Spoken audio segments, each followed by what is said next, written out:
egutzez, aberen nabi bazkatu da etelez. Ama, sabel aurdun baizinan gorbeia. Benetan, 125 urte merezi dau, oparotasun hau jenteari zabaltzea, ez? Eta narratierontzat atede Gorbeia da gure ikurrik handiena, ez?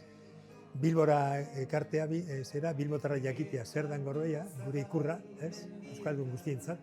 Ez dut importantea dela. Eta 125 urte hori oparitasun honenez egitea, uste merezi izan dauela. Batez behin Iñaki Garzia hori izan da horren, protagonista handietarikoa, da nik beti lagundu izan dutzen neure kantuak azetori, ez? Ze hori tira aurrelariak, ez? Holakoak egon dira Euskal Herrian, eta horregatik agoz dago gure kultura eta gure historia oraindik zuzenduta. Orduan, memoria oso importantea da, eta eskerrak emotea dugu, ez?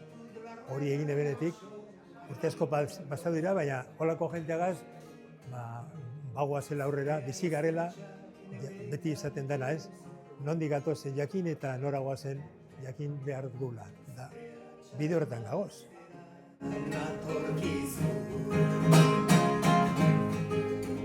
Ama, Gorbeia, ama, zeu zaitut nira. Ama, Gorbeia. Ama, Gorbeia, ama, zeu nauzuzu da. Ama, Gorbeia. Euskal izatearen